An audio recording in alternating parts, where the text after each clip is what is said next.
When Israeli forces seized Beaufort Castle in southern Lebanon over the weekend, they stepped into a bloody history, both ancient and recent.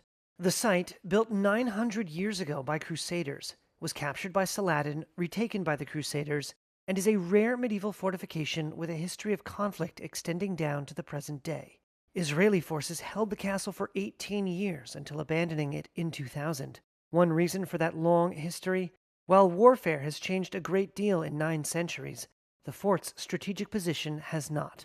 Mohamed Haj Ali is with the Carnegie Middle East Center. Militarily, Beaufort Castle provides a high observation point for the Israeli forces.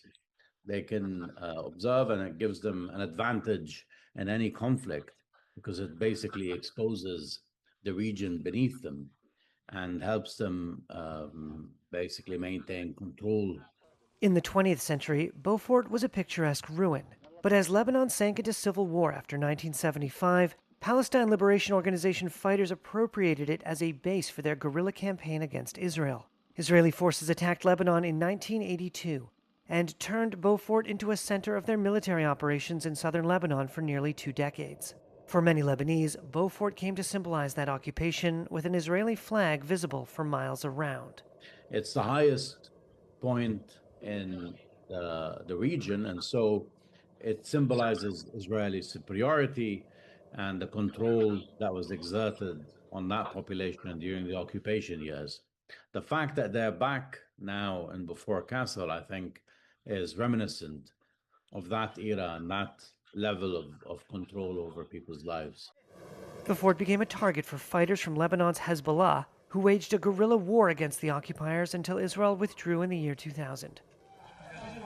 When they pulled out, Hezbollah and the Amal militant group climbed the peak, inspected what had been Israeli fortifications, and raised their own banners in victory. That bloody 18-year history means Beaufort evokes mixed feelings for Israelis. Danny Orbach is an Israeli military historian.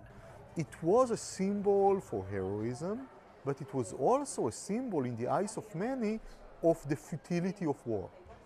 The narrative that Israel has nothing to do in Lebanon, that Lebanon is to drown in mud, that you should withdraw and, have some coexistence with Hezbollah, Beaufort became a symbol of that as well. After the withdrawal, Beaufort was largely abandoned as a military site and carefully restored as a tourist attraction. The UN cultural agency UNESCO calls it one of the best preserved medieval castles in the Middle East, and this year added it to a special list for enhanced protection in the conflict.